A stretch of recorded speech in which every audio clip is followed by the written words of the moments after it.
So that was a demonstration on how not to pour wax. The wax isn't going to go to waste because I can scrape it up and put it back in the pan, but ideally next time I think I'm going to get one of those little pots that have the spout on them that are especially for pouring candles, or I'm going to get one of those, maybe I'll try my coffee pot.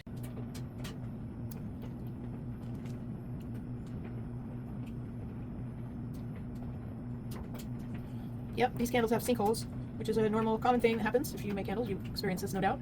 And I wait until the candles have really set and the sinkhole is about as big as it's going to be, so that I don't have to pour one sinkhole and then wait for it to sink and then pour another one to fill it up. I just wait until they're all done and it's just one sinkhole, and then I just fill them up one time. I mean, if they sink again, I'll fill them again in the morning if it's really bad, but probably it's going to be okay. We'll see in the morning.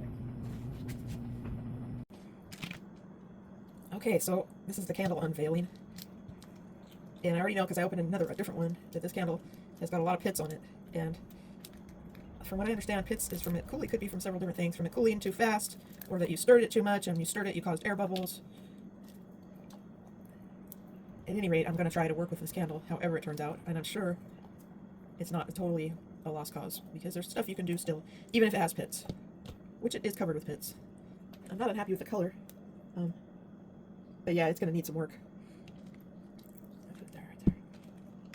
Taking the candles out of the thing, the silicone mold, is actually like, these molds are so durable and so flexible. It's really cool. But this one's got wax on it. Let me get a knife. This one's got, I just woke up. This one's got a little wax on the outside, just making it a little bit harder to undo it. So I'm going to make it easier to open it up by getting rid of some of this wax on the edges, because usually they come right out. So I know that this wax is blocking the execution of my plans.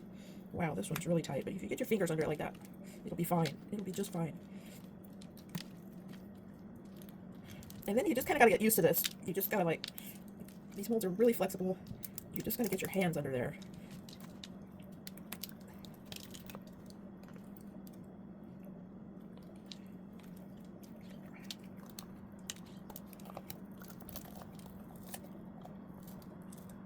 Amazing how those molds come off like that and leave everything intact. I mean, that's the idea. So there's the two pomegranates. There's another one I already made, and I'll go get the other one so you can see how they look after they have mica on them. Actually, they look kind of cool. I mean, they're not too bad. They're a little bit on the more realistic side, but no, they need a little bit of work. So here are some candles that I made that were pitted like this. They just have pits all over them. It could have been air bubbles, could have been it cooled too slow or too fast, or the wax was a little too hot or too cold and it caused these little indentations as it cooled.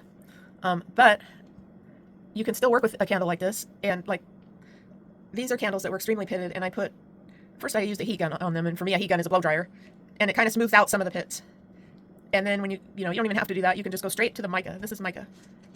And so I remedied these candles by adding mica. I think I used a blow dryer on it a little bit too to smooth it out a little, but it turned out pretty good. You know, they're more on the rustic, realistic side. They don't look perfect, but you know, they're pretty. They're very pretty. So that's one way to handle it if you get a candle that has pits. Okay, I'm going to keep trying to perfect this process. This is very trial and error. Very trial and error. So I'll just keep trying, and I'll keep posting, and we'll go from there. Okay, thanks for watching. I'm making this video to show how to mitigate some of the imperfections that come out when you're making candles. I'm using my blow dryer in place of a heat gun. I'm going to be using it on high, and I'm going to melt out some of these pits on this candle. Smooth them out. It might not get them all the way out, but it'll help. It'll make them smaller. You have to melt the wax. It takes a few minutes to get there. But you can see, I hope you can see how that wax is already melting, and those pits are being melted away. This is tricky, and it takes practice. You know, you end up getting a lot of drips all over your candle, and at the end you might want to polish the candle or put mica on it to cover some of the imperfections. But you can see it's not as bad as it was. I keep going, I go even deeper, and sometimes you go deeper and it won't help, and it's just more pits and more pits and more pits. But if you decide to take this on, this is how you do it. And you gotta be careful that you don't ruin your whole candle. It's tricky, but you can see that a lot of those pits have been mitigated to a degree, and now I can put mica over it or drip wax over it or whatever and decorate it. And I'll show a picture of that when I'm finished. But that's the idea. You can actually use this method to sort of add some decorations to your candle too. You can get these effects like this, and that can end up being really pretty. You know, if you get good at it and you learn how to do that, it can turn out really nice. You know, a happy accident, as Bob Ross would say. Hi, so yeah, I've been in this candle making, sort of like how to fix it when you mess up on a candle. I went through like having sinkholes to having pits. I mitigated the pits with a heat gun, and now I'm going to show how to take it a step further, how to go further into fixing the candle so you can make it the best it can be. This isn't my favorite candle, but this is something I'm going to be doing right now, is the dripping on the wax. I kind of love this candle. I kind of don't want to touch it right now, but I'll use this moon candle. So this moon candle's got plenty of pits on it. One of the things you can do to change the look of your candle is to use mica powder. It just can add a whole different dimension to your candle. And I don't know how this is going to turn out, but to me, this moon candle is kind of plain. It's kind of plain. I'm not really liking it that much.